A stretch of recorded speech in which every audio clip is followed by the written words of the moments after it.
What's going on, guys? So today we are going to be doing a tire sticker install. I got these tires by Treadwear, so go check them out. I'll put a link in the description below. But definitely these tire stickers are awesome. Just by looking at them, you can tell it's very good material, and they're like a leather. I wouldn't say, well, they're like a rubber base, so I don't think they'll be coming off anytime soon. So the first step we're going to be doing, we're going to be cleaning the tires. So we have a detergent solution we made. We're gonna clean them around 5 times. We'll clean them, and then we'll sand it with sandpaper, and then we can start the process of putting the tire stickers on.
Alright, so now that they're drying, we're going to begin with the sandpaper.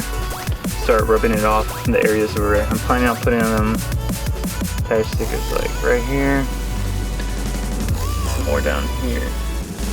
So I'll wipe them off, make sure all the water's out, and then I'll start.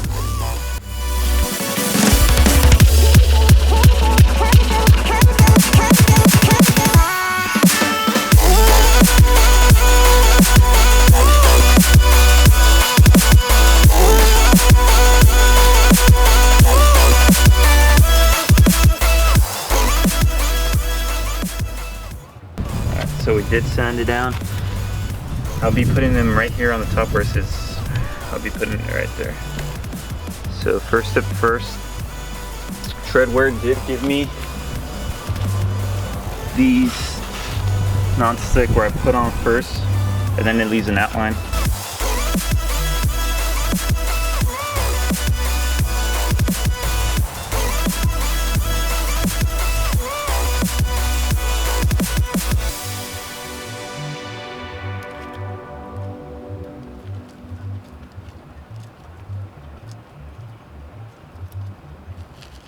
So it did leave a little outline. It didn't leave a huge one. So I'm gonna begin putting the tire stickers now. So first thing first, I'm gonna wipe the back with the solution just to get the dust out, the factory dust. And then I'll be placing the adhesive that comes with little by little on it. So first I'll do T, then I press it, then I do O, then I press it, then I do Y, and then I press it until I'm all finished all around.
So the first letters are on. I think they look really, really good. So all I was doing, as you saw, I would do one letter at a time and I would press firmly. So I'm gonna finish this tire up and then I'll check the edges, and if they're still peeling up, I'll put a little bit more adhesive. And then I'll show you guys when I'm all finished with all this. What's going on, guys? So I finally finished the tire sticker install, and here's what they turned out to be. I think they look really, really good. So yeah, look, definitely took some time. The process is, the first step is cleaning the tire, making sure there's no dirt on it. Yeah, then the second step, you clean the dust out of the tire stickers from the back. At first I was sanding down the tire, but it turned out I really didn't need to, since my tire didn't really have many grooves. Then you put adhesive, just a little, not too much. The adhesive is very strong because my fingers started sticking together. One thing I do recommend is taking your tire off. I personally didn't do that, so I kept having to move the car back and forth to keep going for the tire stickers. Thank you guys for watching. Until next time.